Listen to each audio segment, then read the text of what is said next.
Hi అందరికీ నమస్కారం. ఈ కథ రాసిన రచయిత సృజన్ కుమార్ గారు. ఆ రోజు తన పుట్టినరోజు. కాల్ చేశా తనకి శుభాకాంక్షలు చెబుదామని. హలో బావా అంటూ మాట్లాడింది. నాకు భయం వేసింది. నోట్లోంచి మాట రాలేదు. పుట్టినరోజు శుభాకాంక్షలు కూడా చెప్పలేకపోయాను.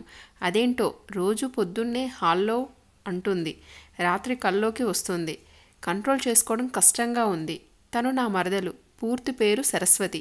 ముద్దుగా తనని సరు అని పిలుచుకుంటాను నాలో నేను. తనకి మాత్రం నన్ను బావా అని పిలవడం ఇష్టం. నేను తనని ఇష్టపడుతున్నానని తనకు తెలుసు. కానీ ధైర్యం చేసి ఎప్పుడూ చెప్పలేదు. తను బాగా డామినేటింగ్ టైప్.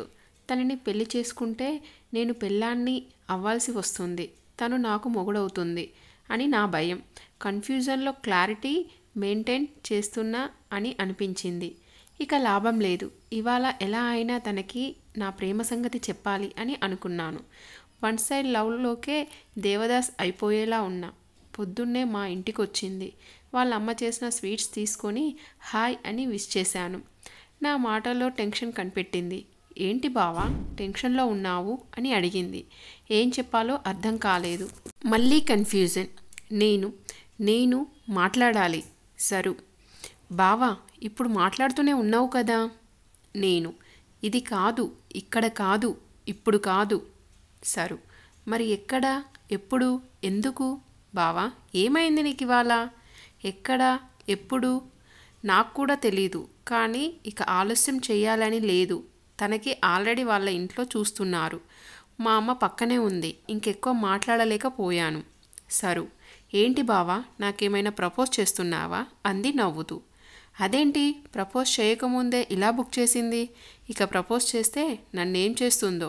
ప్రపోజ్ చేయాలా వద్దా అని మళ్ళీ సందేహం. నేను బస్టాప్లో కలుద్దాం ఓకేనా? టెన్షన్లో ఏం మాట్లాడానో నాకే అర్థం కాలేదు. ఓకే 9 AM బస్టాప్ అని చెప్పి వెళ్ళిపోయింది తను లాస్ట్లో చెప్పిన 9 AM బస్టాప్ ఒక్కటే నాకు అర్థమైంది. అమ్మయ్యా అనుకున్నా. ఒక గండం గడిచింది. నాలో ఒక బుల్లి సునామీ వచ్చిపోయింది. దేవుడా ప్రతిదీ దినదిన గండంలా ఉంటే ఎలా? తను బస్టాప్లో వెయిట్ చేస్తుంది నేను వెళ్ళేసరికి. ఎందుకో నేను తలుచుకుంటే జాతరలో అమ్మోరికి బలివ్వడానికి సిద్ధంగా ఉంచిన మేకపోతులా అనిపించింది. బ్యాక్గ్రౌండ్లో చావు డప్పులు వినిపిస్తున్నాయి. కానీ నా ఒక్కడికే. చెప్పాలా వద్దా అని మళ్ళీ కన్ఫ్యూజన్ ముందు పుట్టి నేను తర్వాత పుట్టానేమో.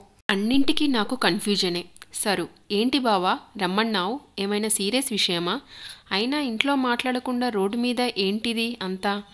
ఏంటో తన ముందే బెదరగొట్టేసింది. ఎలా చెప్పాలో అర్థం కాక నీళ్లు నములుతున్నా. సరు. బావా మాట్లాడు. ఏంటి టెన్షన్ ఎందుకు? నేను నీకు కొత్త కాదు కదా. నేను I love you. Sir. What? నేను సైలెంట్. సరు. ఏంటి బావా ఇది మా ఇంట్లో వాళ్ళకి తెలిస్తే ఏమవుతుందో ఆలోచించావా? నేను మీ ఇంట్లో వాళ్ళకి తెలియకపోతే ఏమవుతుందో ఆలోచించాను. I need you. నువ్వంటే నాకు ఇష్టం. నాకు నీతో కలిసి ఉండాలని ఉంది. నిన్ను నా చిన్నప్పటి నుండే ఇష్టపడుతున్నాను. కానీ ఎప్పుడూ చెప్పలేకపోయాను. ఇప్పుడు చెప్పకపోతే ఇక ఎప్పటికీ చెప్పాల్సిన అవసరం ఉండదు. ఇంట్లో వాళ్ళు ఒప్పుకోకపోతే మనం బయటికి వెళ్ళిపోదాం. సరు. ఛీ ఈడియట్. ఏంటో మైండ్ అంతా బ్లాక్ అయ్యింది సడన్గా.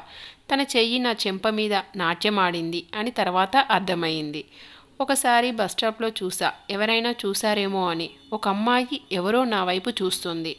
మళ్ళీ సరు నాకు కనపడలేదు కొన్ని రోజుల దాకా. ఈ మధ్యలో ఒకసారి వాళ్ళ ఇంటికి వెళ్ళాను. ఒకసారి మాట్లాడాలని. తను మామూలుగానే ఉంది. తను ఊపిరి పీల్చుకుంది. అమ్మయ్య నేను ఆయువు పోసుకున్నాను. నేను మేడం గారు బాగున్నారా? సరు. మేం బాగున్నాం లేండి సార్. ఊరికేనే రారు కదా మహానుభావులు. ఏంటో చెప్పండి. తను నా కళ్ళలోకి చూసింది సూటిగా. నాకు చాలా బాధగా అనిపించింది. తనని ఎక్కడ మిస్ చేసుకుంటానేమో అని. ఆ ప్రయత్నంగా నా కళ్ళల్లో నీళ్లు తిరిగాయి. అక్కడి నుండి వెళ్ళిపోయాను తనతో మాట్లాడలేక. 2 రోజుల తర్వాత సరు కాల్ చేసింది. సరు. బావా ఎలా ఉన్నావు? నేను బావున్నా. చెప్పు ఏంటి కాల్ చేశావు? సరు. బావా నువ్వు నన్ను నిజంగా ఇష్టపడుతున్నావా? నేను మాటల్లో చెప్పలేనంత. సరు. మాటల్లో చెప్పలేకపోతే పాటల్లో చెప్పు బావా అని చిలిపిగా నవ్వేసింది.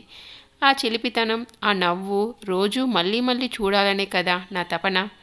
నేను please sir try to understand me. I love you. Not joking and phone cut చేశాను కావాలని. నేను కట్ చేస్తే తను కనెక్ట్ అవుతుందో లేదో చూద్దామని. నెక్స్ట్ డే రోజు మళ్ళీ కాల్ చేసింది. ఈసారి కనెక్ట్ అయ్యింది. సరు, నువ్వు కూడా నాకు ఇష్టం బావా, కానీ ఇంట్లో వాళ్ళు ఏమంటారో నాకు తెలీదు. కానీ నువ్వు బస్ స్టాప్లో చెప్పినట్టు ఇంట్లో వాళ్ళని వదిలేసి రమ్మంటే మాత్రం నేను రాను. ఐఎమ్ సారీ, నేను చేసింది తప్పే అనిపించింది నాకు. ఒక అమ్మాయిని బయటికి వెళ్ళి పెళ్లి చేసుకుందాం ఇంట్లో తెలియకుండా అని అడగడం కరెక్ట్ కాదు అనిపించింది. తను మెచ్యూర్గా ఆలోచించింది. నేను ఓకే, నీ ఇష్టం, నీ ఇష్టాన్ని కాదనను. మనం ఒకసారి కలుద్దాం. సరు, ఎక్కడ? కాఫీ డేలో కలుద్దామా? మనసులో తెలియని సంతోషం, ఎందుకో అర్థం కాలేదు. ఒక అడ్డంకి తొలగిపోయింది అనుకున్నాను. తనకి లైఫ్ మీద చాలా క్లారిటీ ఉంది, నాకు కన్ఫ్యూజన్ ఉంది. అదే తేడా. వాళ్ళ ఇంట్లో వాళ్ళని ఒప్పించాలి, మా ఇంట్లో ప్రాబ్లం ఉండదు అని తనకి తెలుసు. నేను అవును, నన్ను ఎందుకు ఒప్పుకున్నావు? నాలో నీకు నచ్చిన విషయం ఏంటి? సరు, అదేం లేదు బావా, మొదటి నుండి నీ మీద నాకు సదాభిప్రాయమే ఉంది. కానీ నువ్వు కూడా ఎప్పుడు చెప్పలేదు, నేను పట్టించుకోలేదు. ముక్కు మొహం తెలియని వాణ్ణి చేసుకునే బదులు నిన్ను చేసుకుంటే హ్యాపీగా ఉంటానేమో అనిపించింది. తను ప్రాక్టికల్గా ఆలోచించింది. తనకి రిస్క్ తీసుకోవాలని లేదు పెళ్లి విషయంలో. ఇదండి ఈరోజు ఎపిసోడ్. ఈ ఎపిసోడ్ కనుక మీకు నచ్చినట్లయితే లైక్ చేయండి అండ్ సబ్స్క్రైబ్ చేసుకోండి.